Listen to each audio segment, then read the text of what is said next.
எல்லாருக்கும் வணக்கம். இன்னைக்கு நம்ம ஒரு கதை பார்க்கலாம். Welcome to Vaalu vibes. என்ன கதை பார்க்க போகிறோம்? மரியாதை ராமன் கதை தான். அதில் 4 திருடர்கள்ன்ற கதையை பார்க்கலாம். வாங்க கதைக்குள்ளே போகலாம். மரியாதை ராமன் ஒரு நாள் வெளியூருக்கு போக வேண்டியதாக இருந்துச்சு. அதுக்காக ஒரு மிகப்பெரிய காட்டுக்குள்ளார அது போகிற வழியிலேயே நடந்து போயிட்டு இருந்தான். அப்போ தூரத்துல ஒரு குடிசை இருக்கிறத பார்த்தான். அந்த குடிசை கிட்ட கொஞ்ச நேரம் ஓய்வெடுத்து போலான்னு நினைச்சான். அதுக்காக அந்த வீட்டை நெருங்கி போனான். வீட்டை நெருங்கி போன மரியாதை ராமனுக்கு அதிர்ச்சி. அங்க ஒரு பாட்டி சத்தமா அழுதுகிட்டே இருந்தாங்க. ஏன் பாட்டி அழுகுறீங்கன்னு மரியாதை ராமனும் கிட்ட போய் கேட்டான். அந்த பாட்டியும் அங்க நடந்ததை சொன்னாங்க. போன வாரம் 4 திருடங்க இருந்தாங்க. இந்த பக்கமா வந்தாங்க.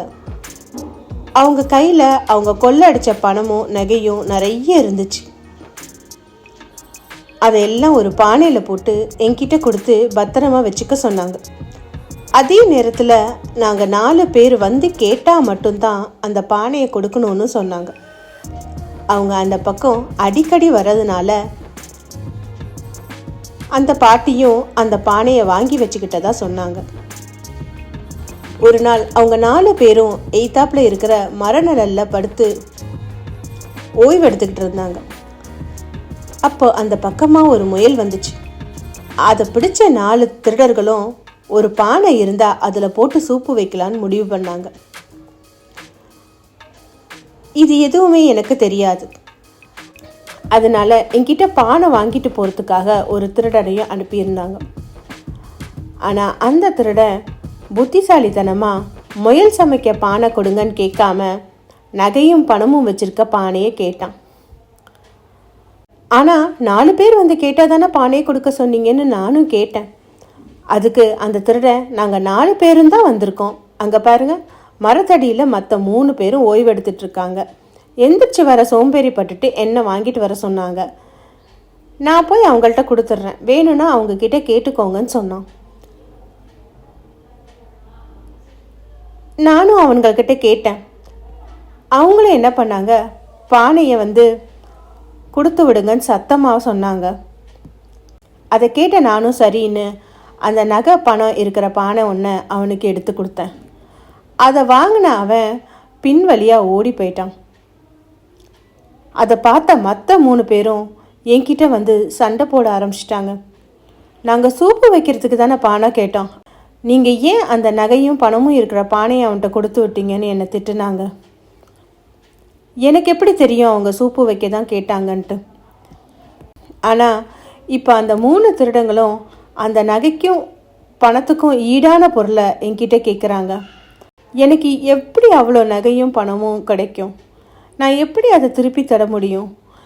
எனக்கு ஒன்றுமே புரியல, அதனால தான் அழுதுட்ருக்கேன்னு விவரமாக சொன்னாங்க பாட்டி. அதுக்கு கொஞ்ச நேரம் யோசிச்சு மரியாதை ராமன், நான் இன்னைக்கு இங்கேயே தங்குறேன், அந்த திருடுங்க வந்தால் நான் பேசி சமாளிச்சுக்கிறேன்னு சொன்னார். உடனே அந்த பாட்டியும் அவங்க தங்குறதுக்கான ஏற்பாடை செஞ்சாங்க. கொஞ்ச நேரத்துக்கு அப்புறமா அங்கே வந்த 3 திருடர்களும் தங்களோட பணம் நகை இருக்கிற பானையை அதுக்கு ஈடான பொருளையோ கொடுக்க சொல்லி அந்த பாட்டியை வந்து கேட்டுக்கிட்டே இருந்தாங்க.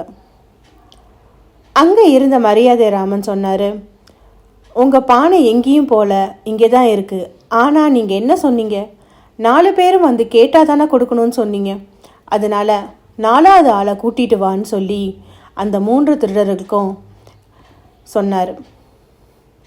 இப்போ 3 பேர் மட்டும்தானே வந்து கேட்குறீங்க, அதனால் உங்கள் நகையோ பணமோ பொருளோ கண்டிப்பாக இந்த பாட்டி கொடுக்க மாட்டாங்க, நீங்கள் 4வது திருடனை எப்படியாவது கண்டுபிடிச்சிட்டு வாங்கன்னு சொன்னார்.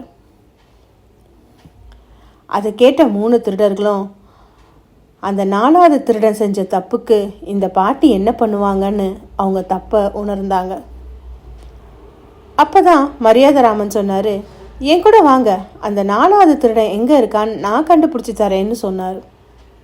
அந்த மீதி 3 திருடர்களும் மரியாதை ராமன் சொல்கிறதை கேட்டு அவரோட போனாங்க. அப்படி போகும்போது அவரை பார்த்த சில காவல் அதிகாரிங்க அவர்கிட்ட பேச வந்தாங்க. உடனே மரியாதைராம், இவங்க 3 பேருமே திருடங்க, மக்களோட பணத்தை கொள்ளையடிச்சவங்க, இவங்களை பிடிச்சி சிறையில் அடைங்க அப்படின்னு சொன்னார். உடனே அந்த காவலர்கள் என்ன பண்ணாங்க, 3 திருடனையும் பிடிச்சி சிறையில் அடைச்சிட்டாங்க. அவங்க கிட்ட விசாரித்து 4வது திருடனையும் கண்டுபிடிச்சிட்டாங்க. அவரையும் சிறையில் அடைச்சிட்டாங்க. அந்த திருடனுங்க, உங்களை நம்பி தானே 4வது திருடனை கண்டுபிடிச்சி தருவீங்கன்னு தானே உங்கள் கூட வந்தோம், ஏன் எங்களை மாட்டி விட்டீங்க அப்படின்னு கேட்டாங்க. அந்த பாட்டியும் அந்த பானையை உங்களுக்காக தானே பத்திரமா வச்சுருந்தாங்க, அவங்களையே கஷ்டப்படுத்துனீங்க அப்படின்னு கேட்டார். பாட்டியும் சந்தோஷமாக பிரச்சனையிலேருந்து தப்பிச்சதுலேருந்து இனிமே திருட்டு பொருளுக்கு தொணப்பாக மாட்டேன்னு சொல்லி மரியாதைராமனுக்கு வாக்குறுதி கொடுத்துட்டு சந்தோஷமாக அந்த காட்டில் வாழ்ந்தாங்க. நன்றி. இந்த கதை உங்களுக்கு பிடிச்சிருந்தா கண்டிப்பாக லைக் பண்ணுங்கள், சப்ஸ்கிரைப் பண்ணுங்கள், சப்போர்ட் பண்ணுங்கள். தேங்க்ஸ் ஃபார் வாட்சிங்.